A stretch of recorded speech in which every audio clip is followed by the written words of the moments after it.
Hey, all those guys on Facebook, looks like there's about 2,000 of you. I pinned a link up top. If you just click that link, you can register. And every show, the show's going to be every Wednesday at 4 p.m. Eastern time. And if you click that link and register, we'll send you a notification for each new episode that comes out as it comes out live. And you can join in and ask questions and all that. So guys in here now, I see some raise your handers. If you hit that Q&A button, you can ask your questions. I do have a couple of questions already that have come in. And who's raising their hand here? Frank, are you wanting to talk, or are you just saying hi? Just type in the text there and I'll know. So the first question I got for you is from Carson. And Carson says he would like to know how best to regenerate hard, compact soil when you are never home, because my wife and I are over-the-road truck drivers. We go home a few times a year. Well, the microbes are an obvious one.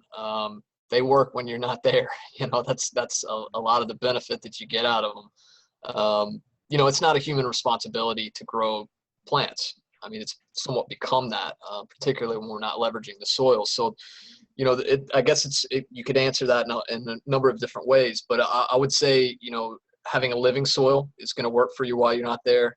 A soil test, not knowing what region of the country that you're located in, there's some very, for example, if you have a high magnesium in your soil, it creates a tightness in the soil.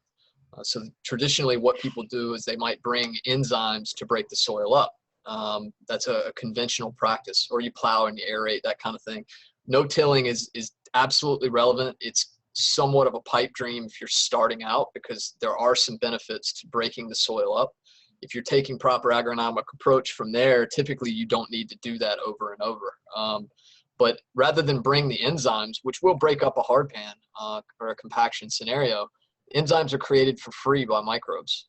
So you can pay for the enzymes and do that over time, or you can introduce the microbes and get those enzymatic benefits and then all the residual benefits that they bring as well. And if you combine that with the soil test, you can start to learn about your scenario. So for example, if magnesium creates tightness and you're in a clay soil type, well, then you might want more calcium. You might want 70% in your base saturation instead of 60. Conversely, if you've got a scenario where you want that tightness, like a sandy environment, you might look at that calcium to magnesium ratio differently.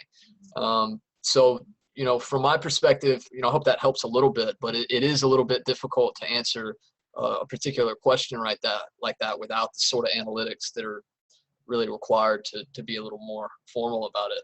So hopefully that helps a little bit. Yeah, I think it gives a good general guideline for people that have got these compact soils or soils that keep compacting. All right, next question's from Libby. Libby asks, how do you take good care of the soil so it can take care of the plants? We have fruit and nut trees. Some of the budding fruit trees got hit in yesterday's storm and cold weather today. How do you help them come back?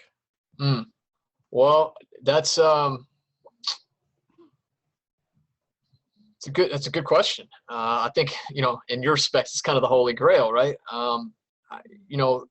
The first thing that comes to my mind is you can actually spray one of the biodynamic preparations. My partner in Farmer Yard, Linda, did that last night. She's in South Carolina, and we had some freezing conditions last night and tonight that people are paying attention to. And she'd started farming her yard and just moved to Beaufort, South Carolina. And one of the things about these types of scenarios, she had used the BD 507 prep. It's a valerian preparation, and one of the benefits is that it's kind of a blanket energetically.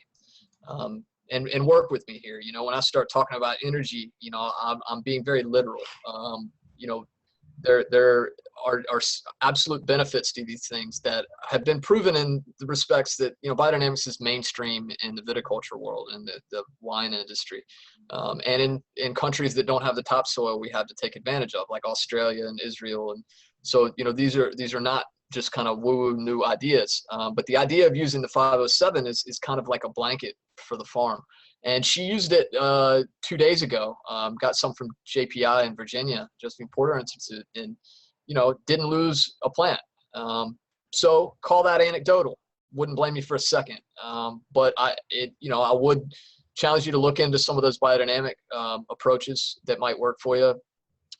I've personally dealt with a farm in Wisconsin. It was a strawberry farm that started to use our earth tonic about 2 years into its operation. The year before, they lost an entire crop to, I think it was almost a below zero situation. And they had a similar situation. And they lost a couple of plants, but saved about 95% of their operation after adopting earth tonic. Now, I don't want to make the claim that earth tonic is the only thing that can do that, but to my mind, the benefit is the trace element conversation. Plants make their own antifreezes, they make their own antibiotics, they make all sorts of really unspeakable beneficial compounds that are restricted to their ability to manufacture, and less complete and total nutrition is there. So, again, speaking to the concept of residual benefits, a lot of the benefit that you will experience out of raising the whole ship from this type of approach that we've been talking about in this conversation are things that you might not be on your radar. And it's a little bit opposite to, Charles Walters of Acres USA called it toxic rescue chemistry. It's not unlike pharmaceutical medicine, right? I know many doctors and they all mean well. So again, it's important to me to tread the line that I'm not some holier than thou judging what people do, because you do need to do what you got to do. But the idea of treating the symptom is really kind of what we've come to. So I think in a long way of saying it, what I'm suggesting is rather than focus on a certain thing that you wanted to do to increase the ability of the crop to withstand cold conditions, is that if you looked at it a little bit broader and said, we need to give the system everything it needs to be the ecosystem. And if you take that general approach, it's going to do more for you than going to try to find a single antidote, because the reality is, how do you stop the cold, right? The only option that you really have is to strengthen the plant. It's not like a pest you can go try and kill, so hopefully that helped a little bit. Yeah, well, anyway, I was just going to say there are some methods of warming the area, like if you build a pond where you're reflecting light off of the pond onto the hillside or into rocks and things like that.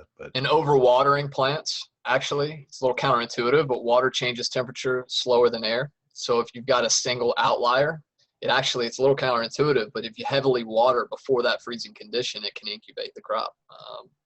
So, if you got a week, sorry, but yeah, you're right. There are methods that you can do to go about that for sure. All right, next question's from Frank.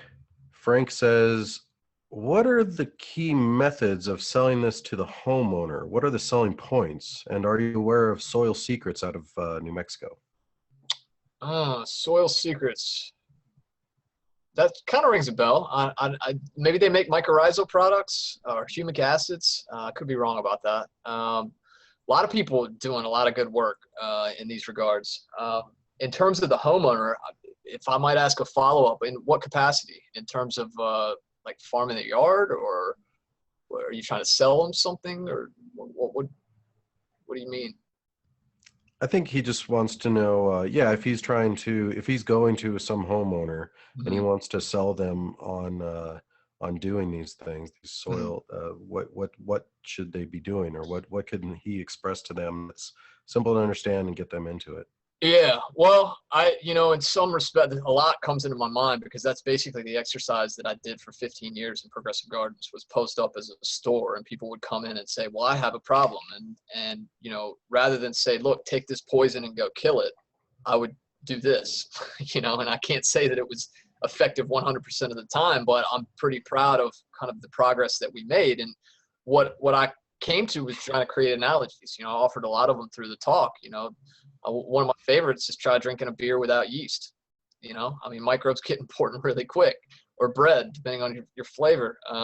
But really coming to terms, let's face it, I went through a major university for science, and can't say that I came out with an understanding that the soil was even alive, which is kind of amazing. It's really sad at the same time. There's really not a focus on connecting. Most people, where I live, think microbes are hand sanitizer or antibiotics, right? and it's again, not a judgment. It's born of the fact that we can't see these things. There's more microbes in and on a human body than there are human cells.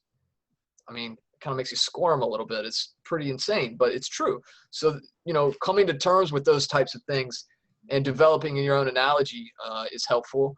Another good one is, you know, really articulating what compost is and what healthy soil is, and the fact that forests grow trees with no fertilizer and that they don't eat leaves, they eat what the microbes make out of them. Painting that little picture I find to be helpful.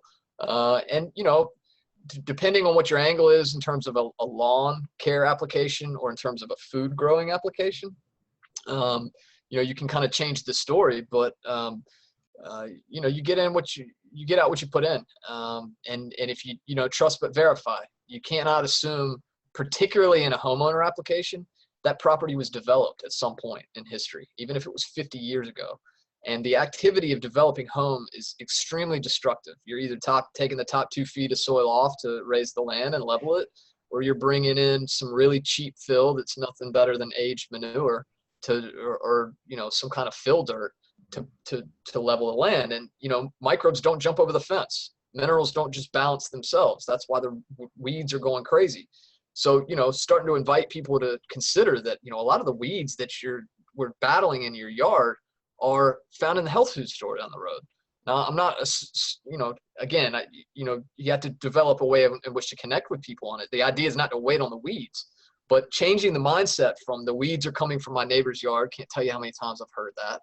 The reality is they're already there. And really asking people to think about it in a little bit more critical way, I think you'll find is pretty compelling. And I would say probably the most important part is for you to have a personal experience with it, because it's one thing for you to listen to me and go try to tell somebody else.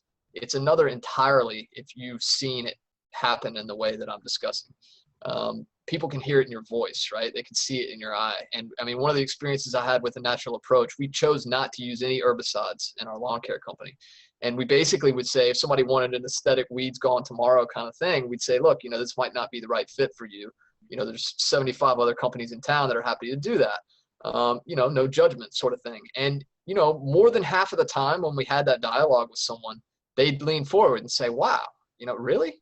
And it was more compelling to them that we held our ground and kind of matter, you know, take it or leave it, than it was to try to meet them where they thought they needed to be met. And, you know, so it takes a little bit of time and experience and saying the wrong thing to people and pissing some people off, maybe, you know. But I think if you got your heart in it and you got your experience behind you, you know, it'll all work out in the way that it should. So hopefully that hit the nature of your question. Yeah, I think so. I think so. He says, Frank says yes, and then he says fungi and landscape design. All right, we got a comment and a question from Adam. Adam says, powerful and incredibly clear presentation with great direction for resources. Really looking forward to learning more from you. Many thanks for sharing and your time and wisdom. His question is, are there links to the resources you mentioned that can be shared easily? I might have to watch this several times to get all the notes. Yeah, actually, Adam, if you go to tv.permaethos.com, every episode will have show notes there with as many links as I can put in there from the each show. And any other comments on that? Yeah, and hang tight. This one is a bit of a whirlwind. I mean, I think almost every slide in this presentation could be an hour on itself. So what I did with this one was just kind of put it all in a box and threw it all up, and there you have it. But what we'll do going forward is and I'm actually in other presentations that I already have prepared going forward, I'm a lot closer to the details. So I'll try to make sure Josiah doesn't have to do as much work searching it all down. But I try to put a source, you know, on all the graphs, and a lot of the books will be self-explanatory.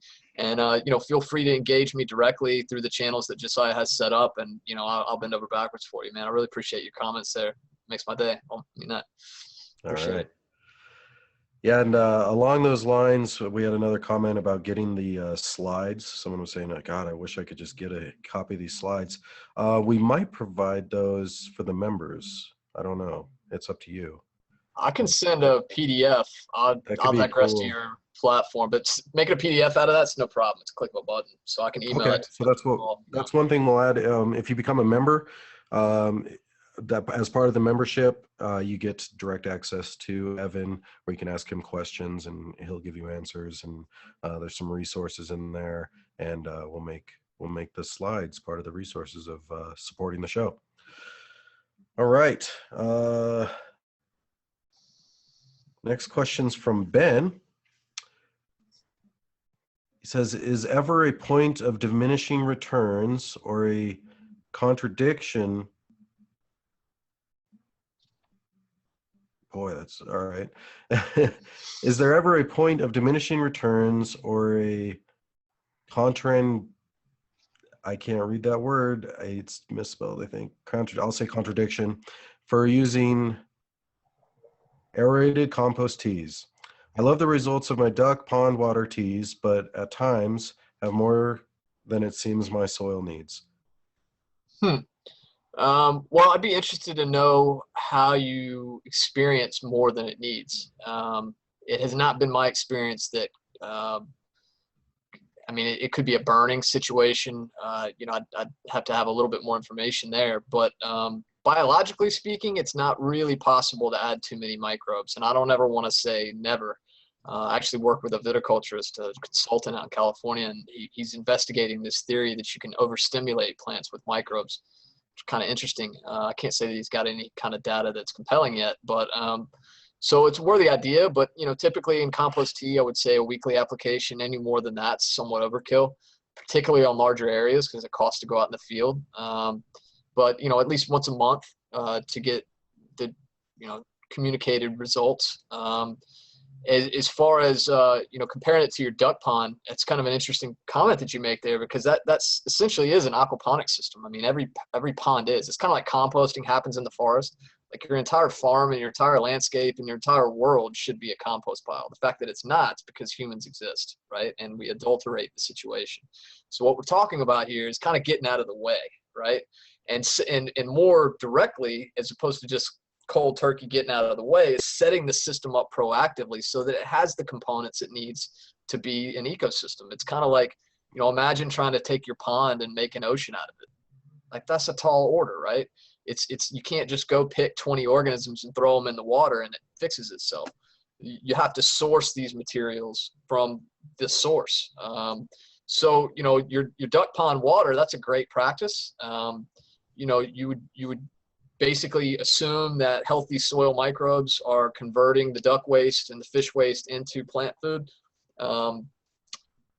Difficult to make that assumption 100% of the time. I'm sure you've got a good operation going on there, but you could take an example like a golf course, you know, or a lot of retention ponds in municipalities where you have a lot of algae scenarios, and conventionally you can go in there with an algicide and blow the problem up and make the water clear aesthetically, but it doesn't treat the root of the problem and it just comes right back, and it's constant management issues. So a step in the right direction is a bacterial product that, rather than the algicide and just chemically treating it, you introduce bacteria that outcompete the algae for the food source coming into the pond, and you create the balance proactively. So that's more effective, and even more effective would be taking an inventory of the type of agronomy happening around the pond. If you've got a golf course that's inundating the grass with fertilizer twice a week, and you've got a significant runoff into a pond, I mean, there's only so much that you can do about that, right? So, but not thinking critically about all of those components could leave you just treating the symptom with an algicide in your lake for the rest of your life, right? So, you know, the takeaway for that would be not to make any kind of assumption that what you're doing is not absolutely awesome, but introducing known microbial diversity to your agronomy and understanding that that's going to, you know, come into your pond and create a benefit with your nutrient cycling is definitely not going to hurt. It's kind of like setting up the aquaponic system and waiting versus adding some tea proactively, for example. So, you know, hopefully that helped a little bit. All right. Next question's from Brian. Brian says, my soil tests of organic compost keep showing low nitrogen value. I get concerned when wood chips and other material high in carbon are often used myopically. Testing is not used nearly enough to get balanced nutrition load for microbial populations. Yeah, well, a couple of things there. One is your point of being concerned of using wood chips in a low nitrogen environment is valid, because the wood chips, more directly, the microbes that are digesting the wood chips, they're not just melting, right? You actually want to balance 2-to-1 by volume carbon to nitrogen to set the right meal for the microbes. And if you've got a high amount of carbon in your wood chips and a deficiency in nitrogen, and there's no fresh material such as like a significant fresh manure source or something like that, then the wood chips can actually leach more nitrogen from the soil to finish the process and off gas a lot of it. Something that we take for granted, 80% of the air that we breathe is nitrogen. So you might find this interesting, and this kind of harkens back to what I was talking about all the different labs in the United States, is that when we do lab testing for minerals, we don't even look for nitrogen. It's not something that we manage as a residual element in the soil. Our approach is to increase the biological reference of the soil in order for it to sequester nitrogen on its own, not unlike a legume would as a plant. It's a marriage with rhizobacteria and different things like that. But there are freestanding nitrogen fixing bacteria in healthy soil. So all that being said, it's also a very fluid element. A lot of it gets lost back to the air. It can't be held by the soil. It's a difficult element to manage. It's typically used as a compensation for the system not being healthy. So my approach in general terms to you would be, if you came to us, for example, I wouldn't even give you any nitrogen feedback. Some of the testing does, but our primary mineralization soil testing doesn't measure that. We're going to do that just kind of for informational purposes. So there's that. And what was the end of that question? That was something else that Testing is not used nearly enough to get balanced nutrient load for microbes. Right. Thanks. So just a comment on that is I will geek out on the microbes with the next person, maybe more than the next person. So it's awesome. It's really fascinating. But one of the interesting things to think about is that microbes self-organize. So actually seeking out a lab analysis of microbes, it's not as valuable as you might think. I mean, the real value you get out of it is, are all the trophic levels present? Any lab that's going to tell you they are articulating true trophic level diversity, trophic levels are life levels, bacteria, fungi, protozoa, and nematodes, and there's more to it, but that's a good framework. So the bacteria, the plankton, the nematodes, the sharks, right? We want all of them present, and if they are, then we're winning. But the lab is simply doing what you could do at home with some experience, if we're honest with each other. They're looking at a gridded slide, and however many bacteria they can count in that square, they extrapolate it out and they provide a number, and they do that for the fungi and the protozoa. And there's different metrics that they've come to, having looked at thousands of tests, which is the value of their experience. But unless you're doing DNA testing, you're not really looking for any sort of real diversity. So that's really not done, because it would be way too expensive if we could even do it. We know 5% of bacteria and 10% of fungi at the rate of discovery. So we really don't even know what we're looking at to begin with. So all that being said, my personal preference is, rather than spend $200-300 on lab testing to look for microbes, just do what you would do anyway, and get the microbes into the field, because it's a safe bet if we can make the determination that the land has been developed or chemically treated, that it's deficient, period. There's no way around that. So if we go and spend some money to tell us that, what are we going to do about it? Well, why don't we just do it anyway? And the cool thing is, when you get into bacterial fungal ratios and things like that, that conversation is entirely more relevant when you're talking about static minerals or elements, right? Whereas if you add more calcium when you've got enough, you're creating some significant imbalance elementally in your soil, which affects your plant growth. If you've got a bacterial emphasis on an orchard and you want more fungi, spraying a tea with more bacteria in it's not going to hurt anything. They're just going to get eaten in the soil, right? So as long as you're consistently adding a total food web, the microbes self-organize. You don't need to get really caught up into what the ratios are and what food sources and how long to brew it. All that's well and good. And can you create some benefit? Well, sure you can. The more attention you pay to it, the more progress you can make. But in my experience, really getting that detailed is more of an exercise in being interested about it than it is any kind of benefit. All right. Jamie asks, are microbes universal? Meaning, are they the same species? If I made compost tea out of humus regionally, will it have the same micro creepy crawlers as I gathered humus from a different region of the globe? Man, that's an awesome question. You're thinking about it absolutely right. The short answer is no. And yes. No being, are they going to be identical? No. The conditions are going to be different. And microbes respond to that. And even through the diversity, it's not unlike the river that separates the chimpanzees and the bonobos, right, in Africa. Like they're geographically in the same area, but they've evolved differently in different scenarios. So yeah, you are going to have some regional variability. Categorically, though, you can't escape the food web. It's like the ocean in the Pacific is more or less the same as the Atlantic in terms of the elemental balance, in terms of the trophic level species present. Now, do they look different? Yeah. You know, but are they universally different? No. So, you know, there are actual laws prohibiting the distribution of microbes across international borders. There's small exceptions to that, like mycorrhizal fungi that have been commoditized. But generally speaking, it's like if you've ever been to Hawaii, they won't even let you bring a plant in or away because there's a contamination factor. It's also why they test all the genetically modified GMO or plants over there, because it's so sequestered. So the mindset that you're applying to that is awesome. And what you would want to do where you're at, you know, I'm not a salesman at the end of the day. So whenever I engage with someone in terms of helping their operation, you know, it's not like our product's the best, use it, and you don't need anything else. My assumption is the first thing I know is that I don't. Diversity wins. So if you happen to use our stuff, it's got a documented diversity in it. It'll move you down the road, but go scratch your forest floor. Go get your 10 friends compost. Bring it all together, right?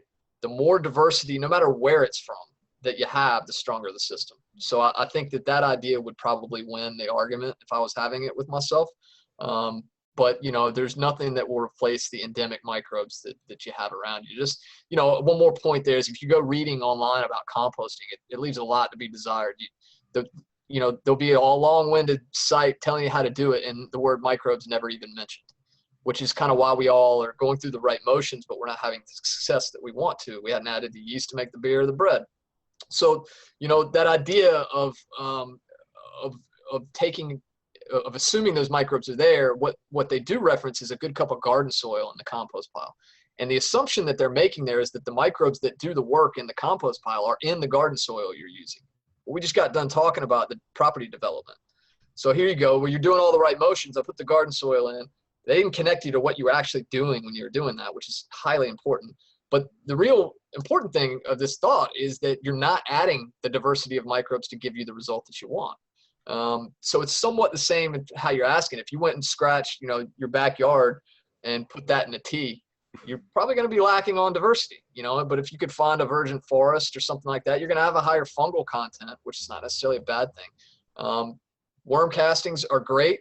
People make tea out of it, but worms don't have fungi and protozoa and nematodes in their gut. So it's highly bacterial dominant. And it's also arguably a greater bacterial diversity.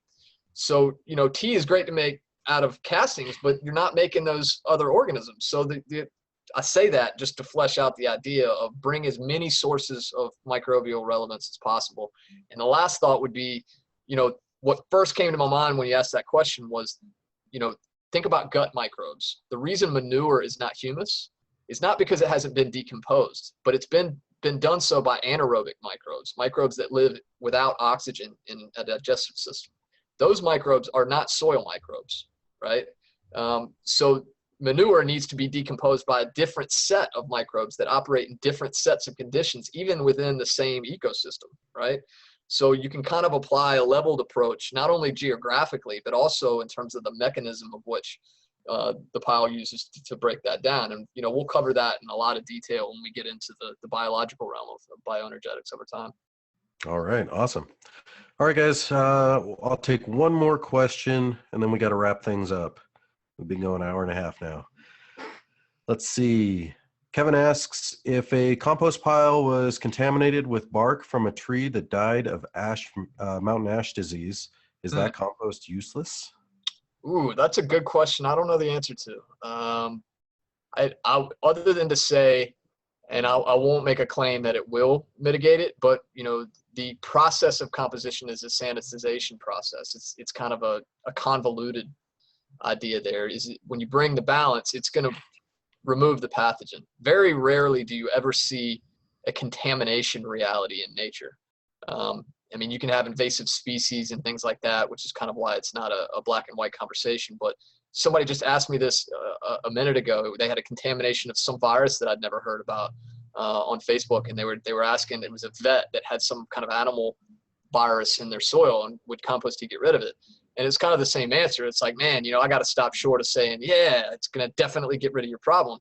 But the flip to that is, well, what else are we going to do, right? I mean, you're going to go out and try to treat the whole natural forest system with some kind of bacterial side or whatever it is that you're fighting. So it's not really realistic. So I would say that there really isn't another option that would come to my mind if you wanted to experiment with it. But I'd have to stop short of saying go for it. You're not going to have any issues. It's kind of vague, but unfortunately, that's the realm of the microbe. We can't get down there and ask them, All right. Awesome. Well, thank you very much. So next week's show is, do you know what you're going to be covering yet? Yeah. It's going to be, let's see, the next one was one more setting the table. We're going to talk about ideas behind the philosophy of agriculture. So a lot of what I like to do is kind of take it really big and then bring it down into a focus. So, kind of setting the table on what bioenergetics and myself are about today. And then next week, we're going to do a little bit more of like where agriculture came from, like prehistoric farmers, modern farmers, and, future farmers, progressive farmers, and kind of create a mindset around that. And then the week after that, we'll start getting into the physical realm and start talking about some plant metabolism, things like that. All right, guys. If you join the live show, I'll send you an email with the resource links on where you can access all the information, and we'll see everybody next week. Yeah, feel better, man. Thanks. Get some rest. I'll send you that PDF, man. Thanks, everybody. All right. See you soon.